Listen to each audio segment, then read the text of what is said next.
Hello. Hello, Facebook, Team Cardboard community.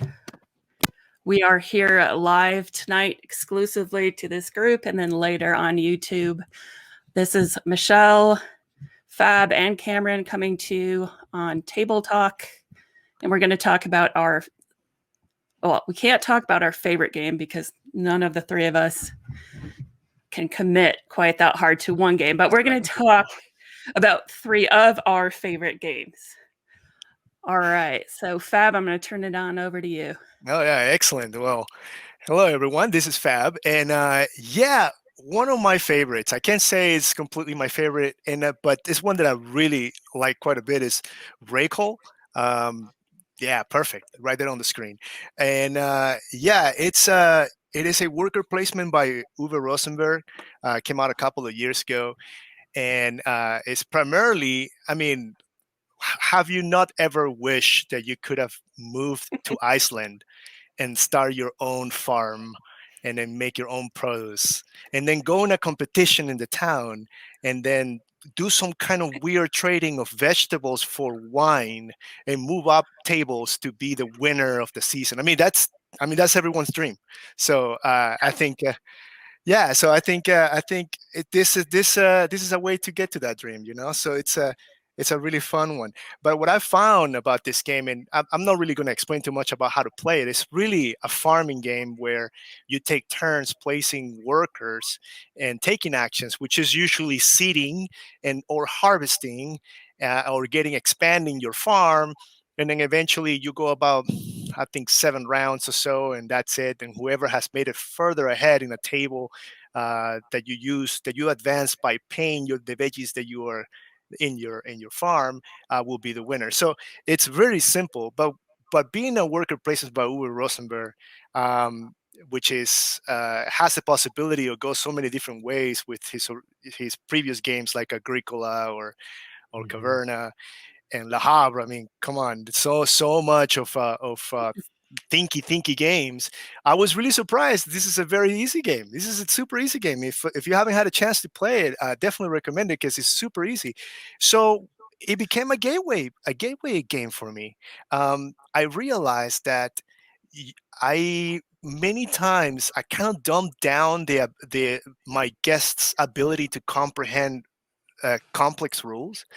I kind of be like, oh yeah, well, let's just start you out with Ticket to Ride. You know what? No, you seem like a smart gal. Let's do this. For real. It's like many times I just kind of completely overlook the ability of people to get basic concepts like placing a thing there that does a thing, and and if you do it better than everybody else, you usually will win. So it's and this is a good game for that. This has it's very simple. Every one of those spots is either all right, go ahead and plant your seeds or get back your your veggies that you're doing. And let me tell you, playing a game about vegetables, it just opens up the conversation already. It's fantastic. Right. I mean, we as board gamers, is there something that we like? Many of us like to upgrade our components, but there isn't a best upgraded component than going into your kitchen and grabbing a vegetable and use it as a first player marker. So I encourage all of you, if you ever get this game, to get the best looking tomato or carrot and use that as your player marker. That would be fantastic. So But we already dive into the first question, which is, what if you're a typical gamer and maybe you don't eat vegetables? Well, you could envision it a little different. You can say, you know what, I'm making all these vegetables and then converting them into wine, and that's really what you're trying to do at the end of the round, is to turn in the mushrooms and the cauliflowers and all these things that you have harvested and turn it into wine so that the manager of your farm can go be cool with all the managers in town. So maybe that would be an angle. Maybe. That's awesome. Nice. So theme. So I think you really like vegetables, which is good. That's good. I think we all do. Oh man! But I'm so sorry. I'm so sorry to say. I fought not looking up a list of vegetable puns Well, I mean, let us begin then. that sounds Uh, appealing. so, so, so speaking of theme here, right? So how thematic is this? Are you growing? I mean, I should know because I have a copy right here, but it's been on my shelf since I bought it. So are you growing stuff and then harvesting vegetables, and like, does it really feel like you're farming? How far into the theme does this get? Well, I think it does okay. Uwe Rosenberg is very much a person that understands the intricacies of doing one thing for another, and to kind of get to get ahead of the group by doing something smart and all that. So I think that the mechanics of the game are first, and then the theme around it is represented in the art, which is fantastic. By the way, the artist is Lucas Sigmund. Is fantastic, and then represented on the actual minis, like this tomato right here, like a tiny little tomato, or you got lettuces, and you got cauliflower, etc. And I think you can get into the theme yourself, but primarily it could have been done about something else as well. Gotcha. Cool. Cam, do you have any pressing vegetable farming questions? No, you beat me to it. Oh, and so this is set in Iceland, right? Oh yeah. Okay, cool. What is player? I mean, I assume because it's Rosenberg, it's a 2 to 4. It's a 1 to 4 actually. Good question. Okay. So it is a 1 to 4. I think it's best play with between 2 and 3 is probably fine. The board is double-sided, so it works very well if you're playing alone. It's a lot more compressed, and if you're playing as a couple as well, and then there's a 3-4 side of the board. So it's really accessible in that end. It also has a campaign mode. Really? Because of course, I mean, if you're gonna go as far as growing your own vegetables, I mean, you want to embark in the adventure completely. You wanna commit to seeing the veggie saga all the way till the end. So it comes with a story mode. That's wild to me. It is pretty crazy. And now that you say Iceland, and this was gonna come up, the soundtrack for this game. I love, one of the things you'll hear about me is that it's all about the music you play when you play games. And as you know what, now, as a matter of fact, check this out. Alexa, play Icelandic music. Playing Icelandic music. And that's what I meant, Icelandic. It's awesome. It's all these chants and Viking chants. And I mean, I don't know how good of an atmosphere it creates when you're really just farming, but man, it does make I don't know, it's really good to hear this chanting. Maybe I don't know, it's just crazy. I love it. I mean, I don't know what kind of music they listen to when they're farming in Iceland, so maybe Exactly, maybe any kind you want, right? So, exactly. yeah. So Cameron, I have to read this to you from the story mode here because Please do. It's hilarious. Welcome to Iceland. Here's where it gets weird. Oh, You decided to leave your old life behind, to drop out, as they say goodbye to a big city noise pollution, a hectic life, and always on mentality. They're really selling it. They're really like, what's that documentary on Netflix about the Social Network? Is that what it's called? But the addiction to technology. mhm. This is your cure right here. The story of farming vegetables. I can't imagine anything better. I mean, I'd go. with Uwe Rosenberg, like a couple of things that always seem to be, like a barrier to accessibility, I think typically is how many like moving parts and shits and kind of, the fine and like gross motor of it that can sometimes be a challenge. But also like, is there a lot of reading?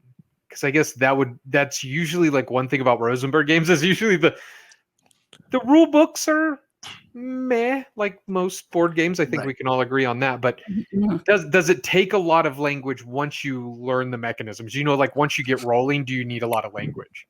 It does not. The board is primarily graphics. So it's an action space will be a picture of 2 tomatoes, which means take 2 tomatoes.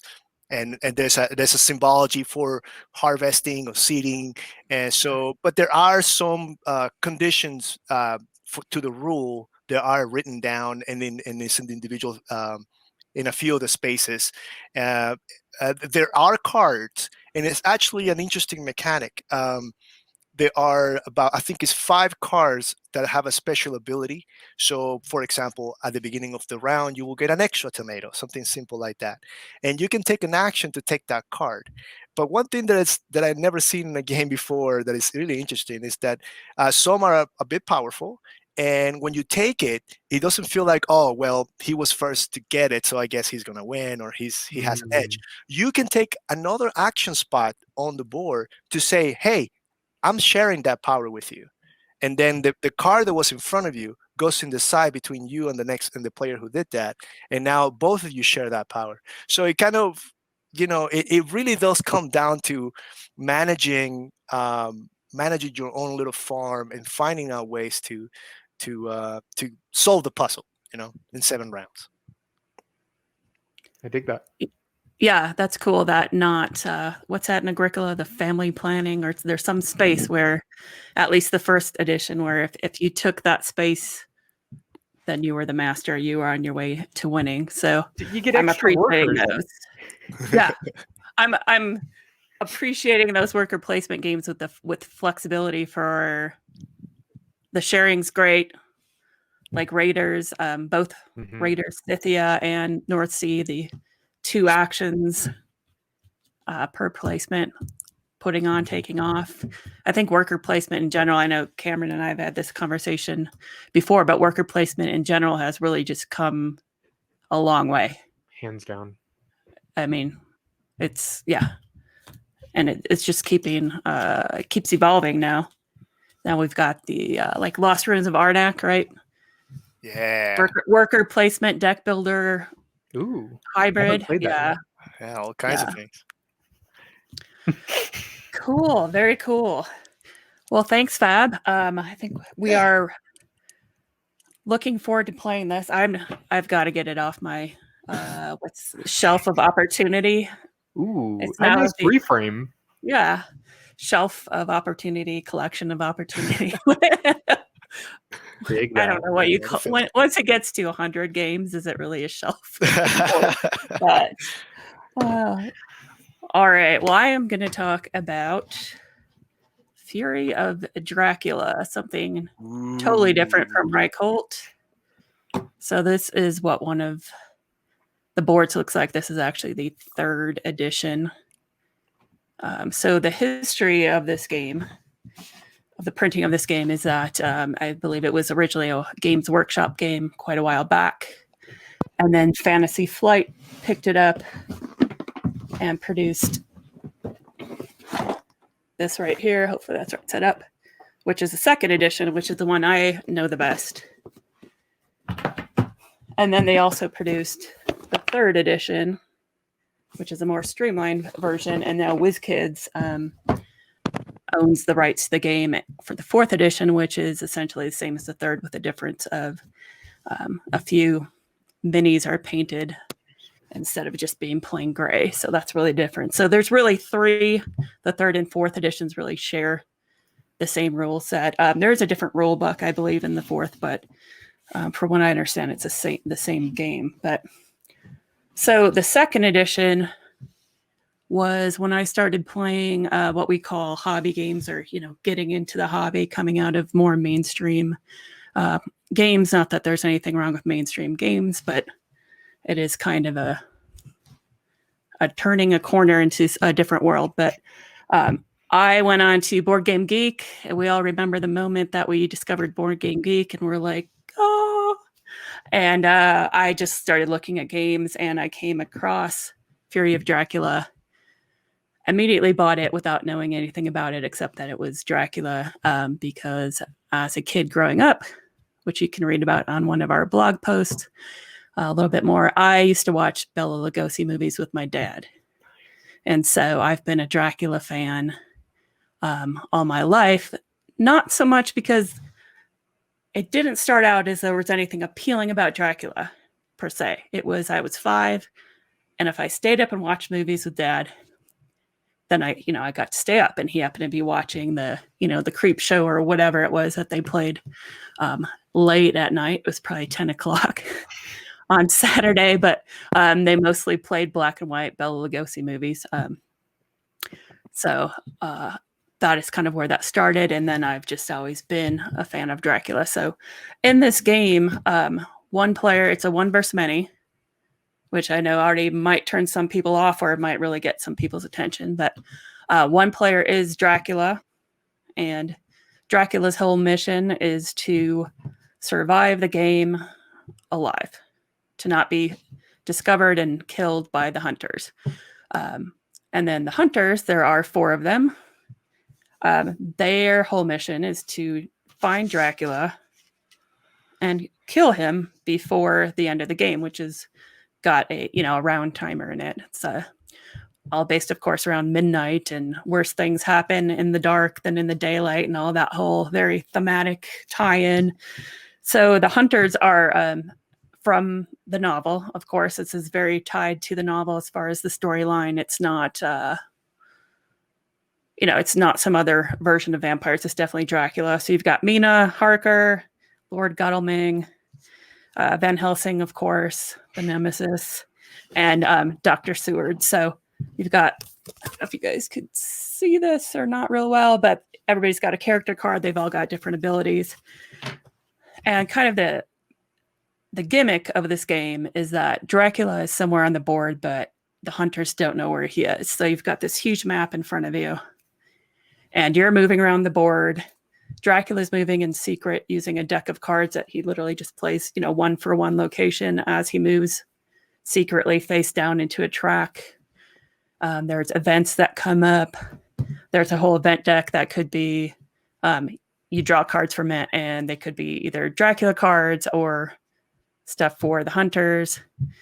There are encounters that show up. And depending on which version of the game you have, some of the counters can get really terrible. Like the second edition, they mature in the catacombs and get almost impossible. But they kind of streamline that out of the 3rd and 4th. So they also streamline the fighting. So obviously when you, or maybe not obviously, when you get into a space where Dracula is or one of his minions, then you have to fight. And that was a little bit convoluted in the 2nd edition. Very similar to anything else that came out from Fantasy Flight during that time, where it was a little bit hard to understand until somebody deciphered the rule book and really became an expert in the game. So, but so for me, I really like conflict in games, meaningful conflict. So I like the idea of everybody kind of messing with each other a little bit. You've got one set of folks trying to find somebody else trying to hide. One of my favorite things to do while I'm playing Dracula is and I announce this, by the way, every game, that I'm going to start on the board. You get to pick where you start. I'm going to start on the board right next to one of the 4 of you, or 3 of you, or 2 of you, or 1 of you. You just, assign the hunters differently depending on the player count. But I'm going to start on the board right next to one of the hunters, and I'm going to follow that person around for the first 10 moves of the game. So I always announce this. People always think I'm joking or something, and I always do it every time I do it, and every time it works, because I don't know why, but there's those kind of mind games that you can play. Mm. It's very thematic. We'll probably get into further down the road in this chat about some of the problematic pieces of that theme. But if you like thematic games, if you like cooperative games, you will probably like this. It's a one versus many. So if you're wanting to be on the cooperative side of things, you can play one of the hunters. If you really don't like conflict, this is definitely not the game for you. But if you can appreciate or even enjoy what I would call meaningful conflict, all the conflict in this game is a means to an end, which is winning the game. So I think that's important to differentiate between just what we would call a dick move, which you can certainly do in this game. But the conflict that's built into it is really meant to advance the story and get you to one side winning or losing. So so that's Fury of Dracula. I love that game. I love Fury of Dracula. It's not only was one of my first board games in the hobby, but it just felt that in a one versus many, as Dracula, it was really fun. You weren't just hiding; you were leaving your droppings of infested vampires and traps on the way. Yes, yeah, or not, right? Because there's always these decoys, right? And you're like, let me put this. You don't know what this is. It's really good. It's really bad. So, that's for sure. Yeah. So let me ask you something. So do you consider Mina Harker to be a damsel in distress, or maybe some people say she might be the most powerful character in the game? How do you feel is her role in this game? Yeah, I mean, I think so. In the game, I definitely I have seen her be as certainly on equal ground with the other three hunters, who of course are male characters. It is interesting that she starts, at least in the second edition, and I don't remember in the third because I haven't played it as much, but she starts with a bite. So she starts with a handicap. She does in the third. Okay. So she is more susceptible to some of the tricks, but she also still comes out on top. She's just as powerful, and a couple times I've seen her defeat Dracula. What's interesting about Mina is that in the book, in the original story, which was written in Victorian era Great Britain, I think Stoker is Irish. She was kind of the opposite of Lucy, who Lucy, of course, is portraying the very sexualized and sort of, we don't want to talk about that side of women. And Mina was supposed to be the good wife who went and tried to help her husband or fiance at that point. And so she was probably, I don't think originally supposed to be out there killing Dracula herself.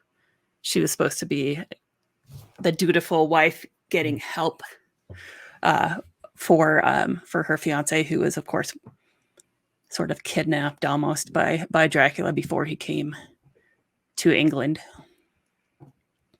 So that's a bit of a modernization of her in the game.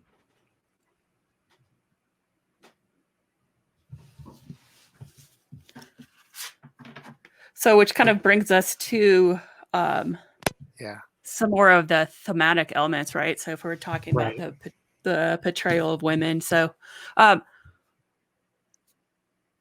would say be cautious with this game if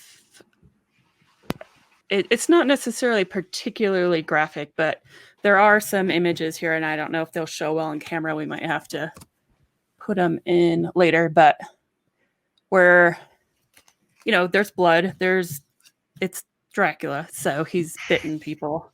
You are obviously trying to kill each other, so there's weapons and things like that. there still is. So I'm just looking at, these are some of the event cards that I have here in front of me. And there are still some interesting concepts here. Like there's a nun, Sister Agatha, which I believe in the Dracula series that's most recently from BBC on Netflix. She's kind of the nun is kind of the hero of that story, but so she's an ally in this game, which means that she helps the hunters, but she's not particularly strong, I don't think. But then there's some other events, like there's a negative event or a Dracula event called Seduction, which is part of that whole theme of, it's bad. Seduction is a bad thing. And then there is Lucy's Revenge, which has nothing to do with Lucy, actually. Lucy's Revenge is all about Lord Godalming, who is one of her many suitors, getting revenge on Dracula. And this card can only be played by Lord Godalming. So there is some of that overarching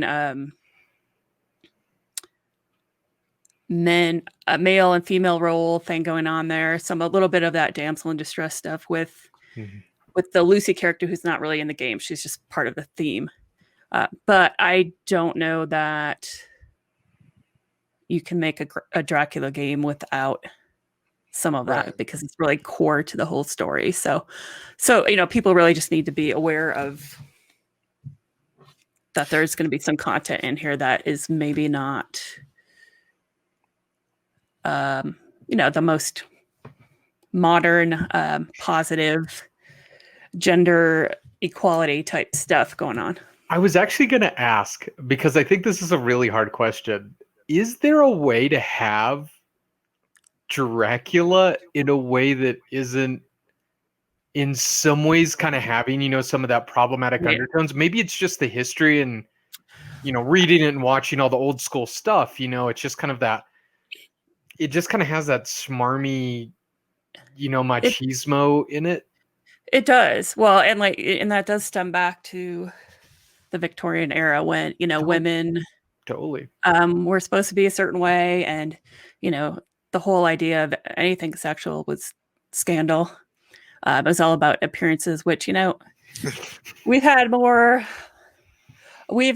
modern times than Victorian eras when people have suffered from those same repressions, I suppose. There is, of course, a lot of religion being the hero in Dracula as well, which, I'm not a organized religion type person. I'm definitely agnostic myself, but so it doesn't really bother me because it's part of the story. But when you stop to think about what that might symbolize or why it's there, I don't think it necessarily turns into a negative, but you do think about it differently. Like, the weapons, holy bullets, crucifix, heavenly host, holy circle, garlic. So you've got all this Christian church stuff going on, and that's the right way, and that's the Victorian civilization way. And of course, they're coming from cities. And then the, Transylvania being not really part of that whole Western civilization thing. So it's dark and it's dirty. I mean, he sleeps in boxes of dirt, and he drinks blood. Obviously, his wives in the castle eat babies instead of raising babies. So there's definitely as someone who, like myself, who really likes to get into analyzing literature, the symbolism is so strong and so representative of the era that you could make a game about vampires, but I don't know that you could make a game about Dracula and remove those ideals. Yeah, it's definitely interesting. I mean, the story was told in a way, and there will be purists who will demand that the story remain consistent. But I can see that there are ways of finding a character is a character, and there are interpretations of characters depending on the medium. Mhm. Dracula has been modernized and has been adapted for children in different ways, and so that's definitely a way to interpret it depending on the audience that you're looking for, and as we grow more tolerant to certain ideas, but we also know that there is a chance to just make small little tweaks, so that the whole theme as a whole becomes more inclusive. It will be interesting. What about a retheme? Do you think there could be it could be a retheme? It Maybe has Um, been, right? maybe Twilight. yeah, well, I mean, Jesus, that doesn't make it better. yeah. Well, I think one of the dangerous things with vampires in general is that they do really romanticize and try to make evil look attractive. So if you're trying to get away from that, I think you have to have a complete. And I fully could understand somebody not being able to separate a theme, a game or a story like that. They don't want to set that aside, and that's totally valid. The most we can do for awareness sometimes is be aware and know each other's preferences and that sort of thing. But so if somebody really wanted to play a one versus many, especially with the hidden movement, there are simpler things, certainly like Scotland Yard, which is the same deal. You've got Mr. X running around and everybody's trying to find him. Definitely not going to be as heavy or immersive as Fury of Dracula. And then what is Mind Management, I think is the name of the game coming out this year, that is supposed to be, according to some folks, the hidden movement game. And that's based off of a graphic novel series that I've just recently barely started getting into, but that Cameron, that's the one that we were talking about. I was about to say that jogged my memory. Yeah, psychic detectives type thing. So definitely, still some of that sort of like mystical, supernatural aspect to it, right? Because that's not, well, that we know of, a real thing. But it's very, secretive, secret agents, and I haven't really read enough of the graphic novels to know the backstory, but definitely more thematic, and that will be a heavier game. So that might be one to look out for if somebody thinks Fury of Dracula sounds good, but they maybe aren't into the stabbing through the heart with a wooden stake, or the vampire brides, or whatever the case may be. I would also just throw out potentially Spectre Ops, as it also has that 1v mini, but it also doesn't have a lot of the, there's a lot of representation in Spectre Ops. It still has the hard conflict, still has the hidden movement stuff. I think there's always a little bit of complaints about rules. I think there are some things, it's not a 1-to-1. But it may be worth exploring if someone's like, oh, that 1v all sounds really fun, but all that problematic stuff sounds yucky. Spectre Ops is like sci-fi 1v mini, and it's I like it. I like it a lot. Yeah, that one's been on my list to try out for quite some time because of that 1v mini. Yeah. Fab, you have that one too, don't you? Yeah. Spectre Ops, yeah. I'm totally down for it. And so, I think the important thing when we're talking about games that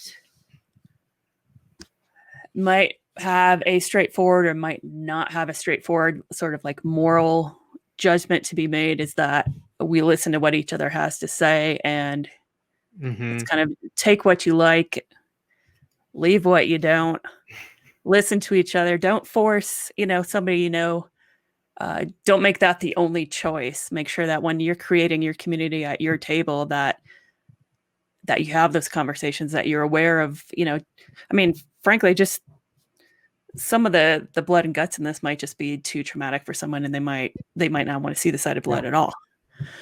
So we've just got to be aware of that. There's no constant answer. There's no rule book of no one can ever play this game or everyone should play this other game. So I think it'd be really fun, like just in a future video, like maybe talking about some of the safety tools that we use, in the RPG community, and bringing some of those to the board game community. Cause I think there is some really nice overlap in the way that people just get to advocate and really say what they need. And that being a norm is not bad at any hobby or any table. Like Right. just having a good consensus of like, hey, these are things I'm about, these are things I'm not about. It's a hobby, it's fun, right? Like that's the whole goal. So I think Yes. that does nothing but help that versus I think some people think it's a hindrance. Sounds great. I think that sounds like a great idea. We actually had a request on our Facebook group along those lines of Oh. wanting to know, how do you get a game to the table if you're just not the loudest, most assertive or aggressive person? Because I do think, and you guys might agree with this, that a lot of times what happens is we're playing the game of what are we going to play, right? And we're sitting around, and then it's just the first person to slam a game on the table and open it up. We all feel obligated to sit down, and that could stand some improvement, I think, for sure. For sure. Well, I mean, the good thing is there is so much content like in this area to really like suss out and talk about. And it's even better because it can change table to table. It's not like every table has to kind of do the same things, but as long as they're doing basically having good manners, I don't know what else to call it. Yeah. Like having good manners like really helps. Who would have thought? Right. It's really just like Team Cardboard's slogan is, a community at every table. That's what we're trying to do. And that means being aware every time the community changes, tuning back in, introducing yourself to people. I can't tell you how many times have you guys been at a con, sat down to play a game, and you got up and nobody at that table knew your name by the time you left. We could certainly improve all of those things. There's Sure. Yeah. Too loud for that. It's too loud. I'm too loud for that. I don't want people to know my witness protection identity, so I don't introduce myself. So do you want me to start Wingspan? Yeah. On that note, let's move over to Cameron, who's going to talk about this beauty right here, Wingspan. So Wingspan, I think a lot of people who are probably familiar with the hobby, Wingspan is a pretty heavy hitter these days, but it's beautiful, and I think it deserves all of that. 1 to 4 players, unless you have an expansion, then you can play up to 5. Euro, hand management, resource management, takes about an hour to hour and 15 minutes. I would say that this game, kind of like how Fab was saying, like, his game kind of fit the entry level. I feel that Wingspan is like entry level and like to the right a little bit. It's just a little bit past entry level. It may be daunting for some of those very first time people. But I think if anyone has, like a passing awareness or, experience with games, especially Euro style games, I really think this is going to vibe pretty easy. So Wingspan is, a little bit of dice rolling, a little bit of card management, but it all comes down to birds. And who would have thought you're just so jazzed to talk about a game about birds? Birds, baby. This game rules, y'all. Like this game rules. Birds do rule. I don't know if they're real or not, but they definitely do rule. Just kidding. Anyone else? So this was designed by Elizabeth Hargrave. Yes. Elizabeth Hargrave. And really what she did was she made a game that's about birds. I mean, and really truly it's their life cycle stuff. It's really using your hands. It's using, the dice. It's using the power on the cards. Because every bird is like, each individual card is an individual bird. There's like 150, 200 something different birds. And with the expansions, like I don't even know how many birds are out there now. It's lots. But you're really just utilizing each kind of power that, that each bird may have and trying to use it in a way where you're compounding the effects and really getting these kind of like chain reactions by, setting up your cards in your own way. And you have your own tableau. So it's really kind of like yours and your own. There is a handful of take that. It's the smallest amount of take that. And I mean, Michelle or Fab, if y'all can remember, I can't remember Yeah, what the take that stuff is, but I can't remember. There's a little bit of competition for cards that might trigger and affect someone else's resources, but at the same time, there's as much sharing, I guess, whatever the opposite of take that is, where it might be you get this, everybody else gets that. So, and those cards could be removed, right? So, for sure, and I mean, that's the crux of the game, is really you're just activating different spots. You're using your cards, having these dice, and you're just building up eggs and using the eggs to do stuff and using the dice to get resources, use the resources to get more birds. And you're just doing this beautiful dance that really, it feels like a full Euro game. And for people who play a lot of Euro games, you know what that is. And you know those Euro games where they end too early to be quick and you just don't feel like you built up all this steam and you feel like you're kind of like cut off at the end and it doesn't feel complete. But this game really has the full complete feel in about an hour, which I feel is just crazy impressive. Now, I will say, as far as like talking accessibility, this is an expensive game. This is a beautiful game. I will not say that it is not worth the money, but the money could be a barrier because this is sometimes a hard to get game. I do see it on sale every now and then, but it was sold out for so long that I know it was a challenge to get it. So this is like a $60 MSRP type of game, and the expansions that would give you that fifth player, or I think they're 30. So it's not too terrible, and it is a beautiful game. So the art itself is really worth it. The design is really worth it, but that could be a barrier for some. The other thing that I think could be a barrier is the amount of text on the cards. Now, each bird is unique, which means that each bird has its own power. And yes, there are some similarities between different types. Big predators eat little birds, like that's kind of their thing. But you're going to have to read your hand. You're going to have to read what's on the table. You're going to have to read what's on your tableau. And, I think there is some ways you could mitigate the table stuff with having someone read it. But honestly, y'all, I think it would be really, really challenging if you weren't fluent in the language that the game's printed in. But other than that, I don't think there's a lot of color blindness barriers to this. Right. I think it is relatively easy to learn and operate. So again, that entry level a little bit. So I think it's accessible to a lot of people who are already maybe playing a lot of games, but I don't think it does anything special in a way to make it accessible to people who weren't already kind of coming to the table. Yeah, I would agree with that. I think maybe the one plus is because it is so popular that if someone were either the type of person who is choosing for minimalist reasons, not to purchase a lot of games, or just financially it's not accessible, that it is likely to be at any of the public game groups when we restart those. It's going to be everywhere. So I think that's kind of the good news about some of these very popular games, is that if there's something you want to play, you can probably get it played. You might have to ask someone to bring it, but I mean, I think we all have. There's so many copies of this in our game group.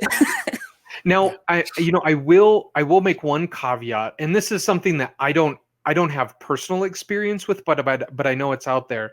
I mean, I've played like Terraforming Mars, Blood Rage, and like Gloomhaven on like their own kind of independent app, and they've worked pretty well. Wingspan actually does have its own app, and I think it's available on PC and Switch. So for those people who may not be able to get a full box out, may not be able to operate all the cards, may not be able to do a lot of that stuff, they may be able to get it on the Switch, and with those controls, may be able to have like a little bit, better access. Also, maybe being able to play online, because getting, like you said, there aren't a lot of, I don't think there are public gaming groups right now.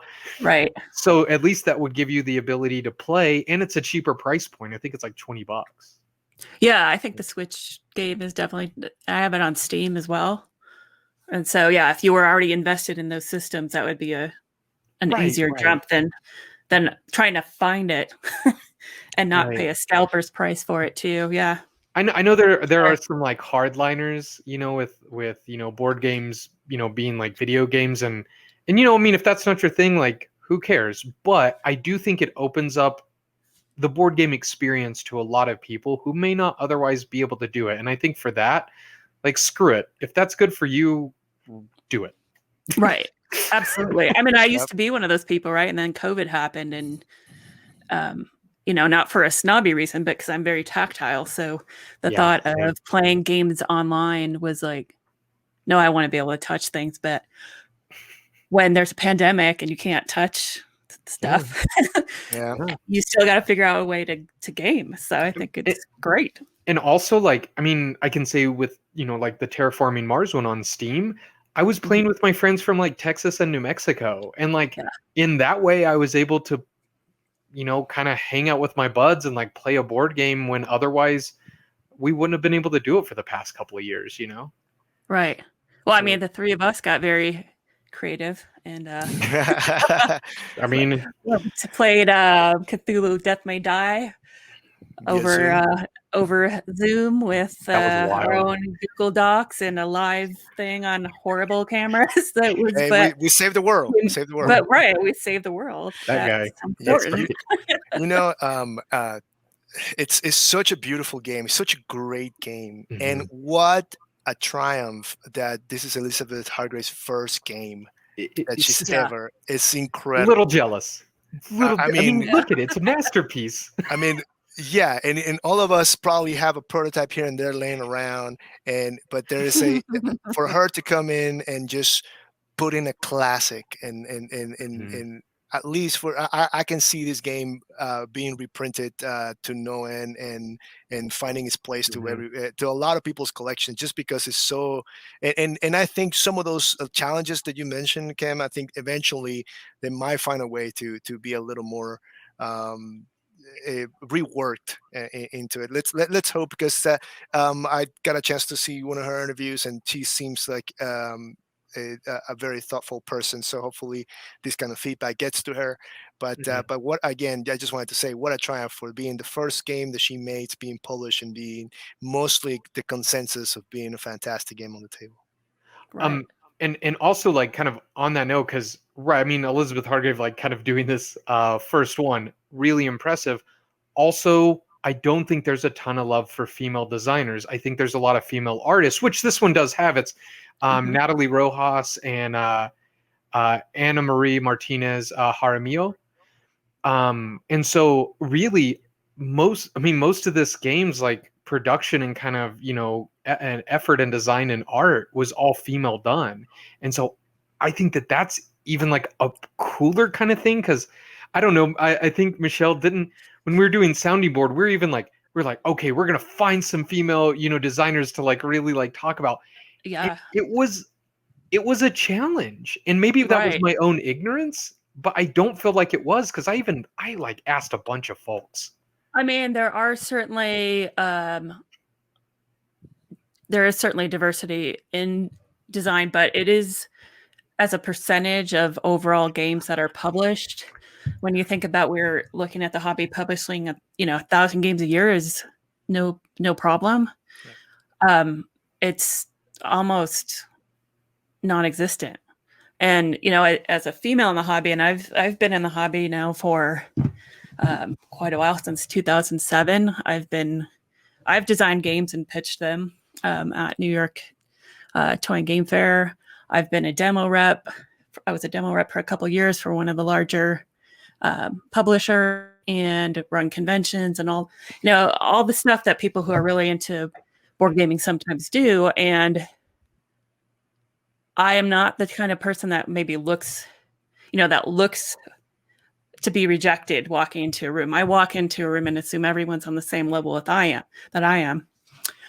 But there is a level of sometimes condescension and of pandering that happens with women. So, or other minorities and disabilities and whatever the case may be. Anything that doesn't look like me is different. And so I think it's just really important as a female, when I see other females playing games or organizing conventions or designing games or whatever it is, that that reaffirms to me that I have a space in the hobby. And so Mhm. the more we do that, the more that we, make a community at every table, make a community at every convention, at every game design contest or whatever the case may be, then the more diversity we're going to see, because it's not about this population doesn't want to play a board game. That's garbage. Everybody wants to play. Everybody's got Connect 4 and checkers and all that other stuff when they're kids. Right. Everybody, because those games cost $2 at Walmart and everybody gets them. Everybody wants to play board games, but by which I mean people from all different walks of life want to play them. Mm-hmm. So, and the reason we maybe don't see some of those folks playing the kind of games that, that we play is because sometimes they don't see representation in the form of other gamers. Yeah. And they feel like they don't belong there. So, sorry, I'll get off my soapbox now, but you're good. But it's an important soapbox, I think. So that's part of our mission here with Team Cardboard as well, is to bring awareness to these sort of issues. So speaking of, I do have a question for you, Cameron. Oh yeah, go for it. So the game's about birds, and just for fun, I don't know if you saw this yet. I do have the Oceania expansion. So it's in the game group collection. We've played it, but so my question really is about the theme. So it's birds, right? So how do you think that theme of birds, and I just talked about people looking like me, or people looking like each other, with the exception of, is it D on Sunny in Philadelphia? Nobody really looks like a bird, right? So how does the theme being birds make things more accessible or less accessible, or how do you think people might relate to that content? I mean, I think that's a great question, and I don't think there's like a perfect answer to it, because I think it kind of could go either way. Mm-hmm. Obviously, like, I'm a white, like kind of cis, dude. So like, you are represent, but like really, like, I don't go into a thing like being like, oh, am I represented? Because I see a bunch of like white folks in like games and stuff. So like, I don't really typically think about it. Again, I'm more of a theme person, right? And what I can kind of say about like this theme is that, it doesn't misrepresent people, because it is so very nature focused, it's bird focused, it is North American focused. So people from other countries may not see their stuff represented. But I do know with all the expansions, that is something that I don't know if they're trying to tackle. I don't know if they're trying to tackle every continent. I feel like did I hear that, or do I just wish that? I don't know if I made that up in my brain really hard. Like, I don't know. But the South American one is going to be awesome. Yeah. I mean, it's certainly Oceania is different for us folks who are North American natives. So totally. So I think, in that way, like, for me, I like, seeing a lot of those birds, I'm like, oh yeah, like I've seen that bird and I've seen that bird. Mm-hmm. There's like a familiarity, right? But maybe people from other countries maybe not have that. However, because it doesn't misrepresent people or doesn't overrepresent people, I feel that, that might not be a barrier. It's just kind of a game about birds. So, I would hope, I would feel, and I could be mistaken, people let me know, but like, that people wouldn't go into this and be like, this is kind of triggering me as far as identity stuff, because I would hope that there's really not a lot of identity stuff in this, but likewise, maybe you do want some representation, right? Maybe you do want to see a version of yourself or of, your culture community. You just won't find that really here, other than the color, of like your little, little chits. Other than that, there's really no personalization. Even each tableau is the exact same. The bird spread and chance is really randomly dealt.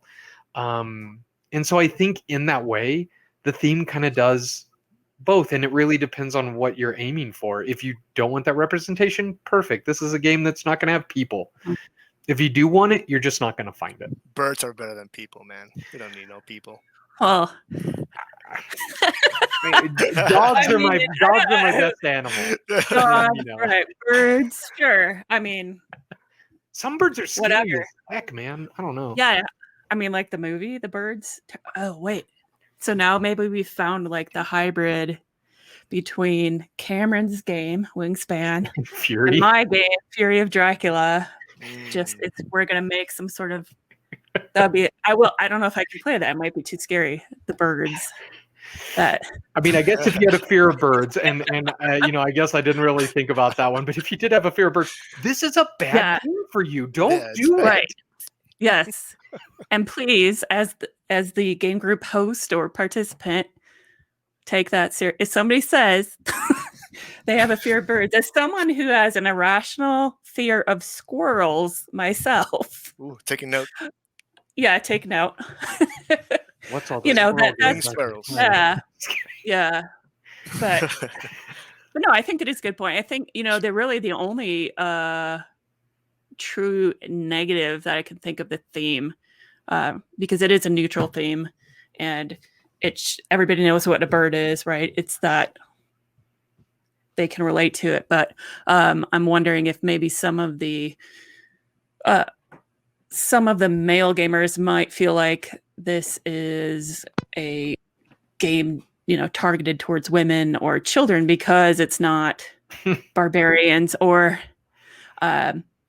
trading in the Mediterranean or shipbuilding or whatever. But Man, that is a tough one. Because even though I do identify, I guess mostly as like a cis male, I'd say that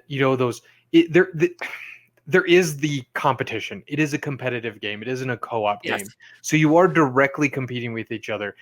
I guess if you're searching for the take that cards, you could really kind of ramp up that vibe in the game. I guess if you really wanted to. But I think likewise, I think really this isn't as mean of a game, right? And so if you're Right. going in and you want the kind of kind of masculine machismo, like take that and beat them up type game, yeah, this really isn't going to be your vibe. It has elements of that, because I think good games have elements of like a lot of things, and especially in a competitive game, some take that elements are appropriate, but I don't think it leans into it so hard. So I mean, I don't know. If there's like dudes that are like, this is a girl game, I probably don't want to play it with you anyways. Right. So Absolutely. like, I don't know. It's kind of hard for me to answer that without just kind of being like, I don't want to play with that person anyways. No, I think that, and I think that's a fair answer. And I would wager that if folks are not willing to play a game based on a theme because they think it's for the other gender or age group or something, let them miss out on a great game. That's honestly, because this game rules. That's and right. so Yeah. if you Period. make an excuse to not play it because of that, right? like, sorry it's okay for if you you. don't like if you don't like the game, that's fine. But if you don't like it, it's Gendered, gender, right, or whatever. Yeah, it just, once again, that's not our goal. Our creating community isn't that. So, For sure. but that is out there. So, all right. Well, thank you guys for talking about your favorite games. Hopefully, this gives everyone watching a little bit of flavor of who Michelle is and who Fab is and who Cameron is. We all are content creators within Team Cardboard. Our goal is to create a community at every table that we sit at. Hopefully you can get some information from us that helps you do that at tables you sit at as well. And then moving forward, we'll have more table talks like this we just have we have a list of 50 topics already. So you name it when we're going to talk about it. We will have team reviews, where more structured reviews, playthroughs. You will definitely get sick of us, but we're having fun. So thanks. Is there this is going up on YouTube later, right? Yes, good point. So this is right now live into our Team Cardboard community group on Facebook. Okay. We do have a YouTube channel. This will be posted there later. And our website is www.teamcardboard.com, where you can find all the links to our various social media from there. Pardon our dust as we are still working out the kinks of the website, but there's quite a bit of information up there now. And then our official launch will be April 4th. We are looking forward to quite a bit of special content and some giveaways right now on the Team Cardboard community group on Facebook. You can win a copy of Aquatica just for being a member of the group. There are a couple other ways that you can add additional entries to that game. We'll have more games given away as well, including if you go to Team Cardboard Community on Facebook and comment on this video, we will give you an extra entry in the Aquatica giveaway. So Beautiful.